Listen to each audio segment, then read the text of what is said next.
पिछले एपिसोड में miss pink को पिछले लाइफ की सारी बातें याद आ गई थी और इसीलिए उसने टैन्यू से कहा था कि मैं अब अपने पूरा लाइफ तुम्हारे साथ में रहना चाहती हूँ। अब अगले सीन में हम देखते हैं कि वे दोनों वहाँ से बाहर आ जाते हैं जहाँ पर कि बाकी सभी इनका वेट कर रहे थे।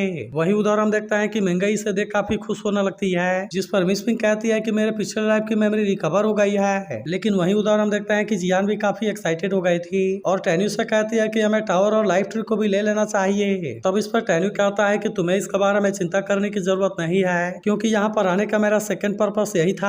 अब इसीलिए हम देखते हैं कि वे तुरंत ही लाइफ ट्री के सामने आ गए थे जहाँ पर कि टैन्यू अपने पावर का यूज करने लगता है और अब इस तरह से उसने लाइफ ट्री को अपने पास में रख लिया था। लेकिन इसके बाद हम देखते हैं कि वे इसमें बिल्कुल भी देरी नहीं करते और वे तुरंत ही टावर को भी लेने के लिए उसके सामने आ गए थे। तब इसे देखते ही मिस पिंक टैन्यू से कहती है कि तुमने तो इसे यूसु के लिए बनाया था और इसीलिए तुम यहाँ पर क्यों आए हो। लेकिन इस पर टैन्यू कहता है कि ये बहुत ही लंबी स्टोरी है और इसीलिए मैं तुम्हें बाद में इसके बारे में बताऊंगा। लेकिन इसके बाद हम देखता है कि वो यहाँ पर भी कोई देरी नहीं करता, इसीलिए वो तुरंत ही अपने पावर का यूज करना शुरू कर देता है और हम देखता है कि उसने इस तरह से टावर को भी ले लिया था। लेकिन तभी हम देखता है कि इससे देख मिस पिंक को किसी चीज के बारे में याद आता है और फिर वो कहती है कि मुझे अभी इसके बारे में याद आया और तुमने ये डिवाइन स्वॉर्ड तो गोल्डन ड्रैगन लॉर्ड के लिए रिफाइन किया था, लेकिन फिर भी मुझे नहीं पता कि वह कहाँ पर है। तब इस पर टैन्यू कहता है कि तुम्हें इसके लिए परेशान होने की जरूरत नहीं है, क्योंकि वे दोनों मर चुके हैं। जिसके बाद हम देखता है कि इसके बारे में सुनकर मिस पिंक इस बात से उदास हो गई थी। तब इस पर टैन्यू कहता है कि तुम्हें इसके लिए रोने की जरूरत नहीं है, क्योंकि दांतों और मंकी डीमन ने उनके स्किल को इनहेरिट कर लिया है। लेकिन तभी हम देखते हैं कि वो मेंगे के बारे में भी परेशान होने लगती है, जिस पर टैन्यू बताता है कि वो सेलेस्टियल क्लैन के लीडर के रीइंकार्नेशन है। जिसके बाद हम देखते हैं कि मिस पिंक इस बात से काफी खुश हो गई थी। लेकिन इसके बाद हम देखते हैं कि वे सभी यहाँ से वापस आने के लिए रेडी हो गए थे, जहाँ हम देखते हैं कि टैन्यू ने सीनियर तेनताई और अंकल को मिलने के लिए बुलाया हुआ था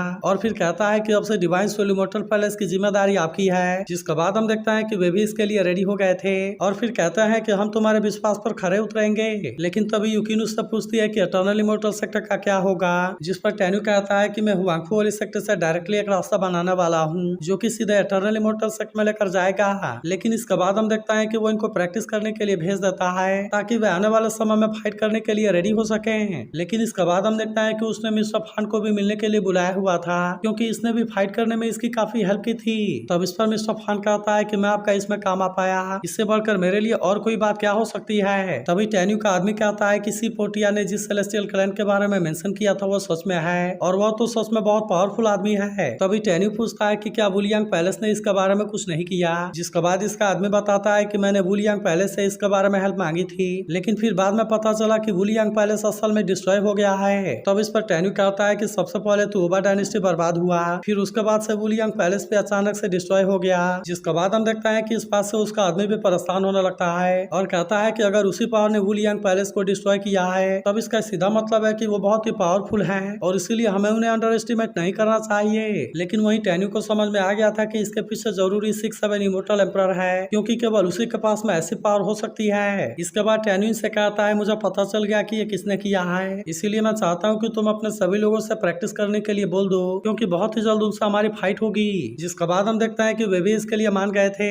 और फिर वे वहाँ से चले जाते हैं। लेकिन तभी हम देखते हैं कि टैन्यू ने सुआन काई को यहाँ पर बुला लिया था और फिर उसे कहता है कि तुम जल्दी से मेरे टाउन में जाओ, क्योंकि मैं चाहता हूँ कि तुम मेरे सभी फैमिली मेंबर को यहाँ पर लेकर आ जाओ। जिसके बाद हम देखते हैं कि सुआन काई भी इसके बात मानकर यहाँ से चला गया था। वहीं टैन्यू कहने लगता है कि मुझे भी नहीं पता कि 6-7 इमॉर्टल पैलेस का अगला टारगेट क्या है और इसीलिए कहीं ऐसा तो नहीं कि अगला टारगेट यल्फा माउंटेन है। वहीं उधर हम देखते हैं कि फू ने तुओबालिन को मिलने के लिए बुलाया हुआ था, जहाँ पर वो उसे कहता है कि मैं इस चीज को तुम्हारा लाइफ के साथ में सेलिब्रेट करना चाहता हूँ। जिस पर तुओबालिन कहता है कि अगर आपके पास में ऐसा इंटेंशन है तो फिर शायद आप मुझे खोज भी नहीं पाएंगे।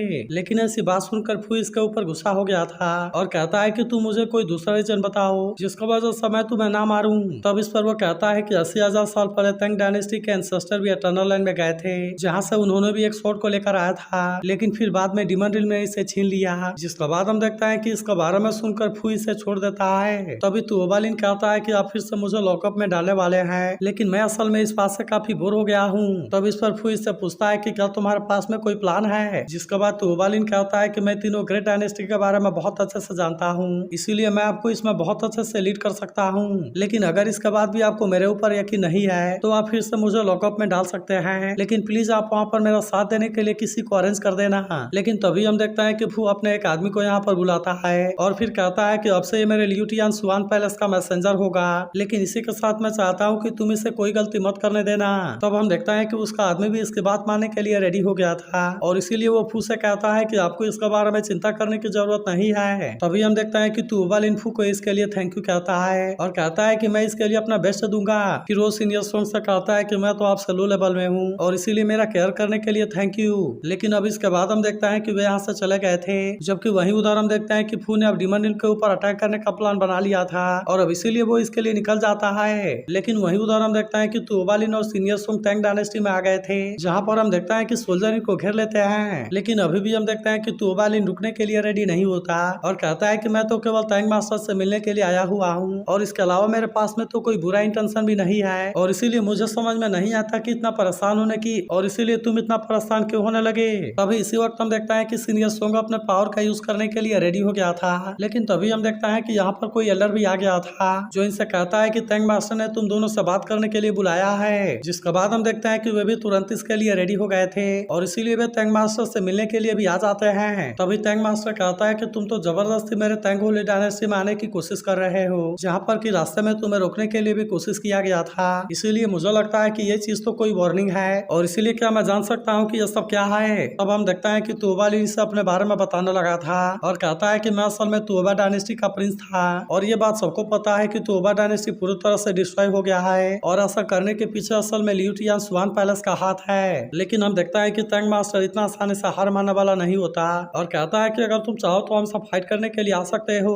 मगर वहीं उधर हम देखते हैं कि सीनियर सोंग इस बात से गुस्सा हो गया था और वो अपने पावर को रिलीज करना भी शुरू कर देता है। लेकिन तभी हम देखता है कि यहाँ का एल्डर भी अपने पावर का यूज करके इसे रोक देता है। तभी तुबालिन कहने लगता है मैं मानता हूँ कि टैंग होली डायनेस्टी काफी पावरफुल है, लेकिन क्या तुम्हें लगता है कि तुम बुलियन पहले से भी पावरफुल हो।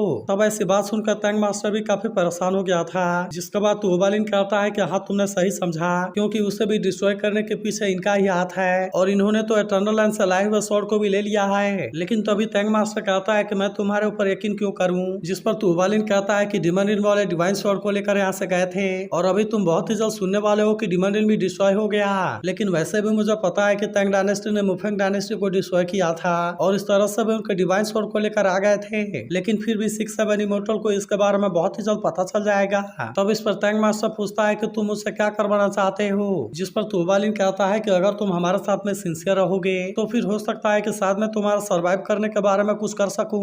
इसके बाद वो कहता है कि तुम्हें नानगुंग होली डायनेस्टी का साथ देना होगा ताकि हम इस तरह से हुआंगफो होली सेक्टर को डिस्ट्रॉय कर सकें। तो अगर एक्सप्लेनेशन अच्छी लगी हो तो इस वीडियो को लाइक और इस पर एक कमेंट जरूर कर देना और अगर आप इसके अगले एपिसोड के लिए एक्साइटेड हो तो इसके बारे में जरूर बताना।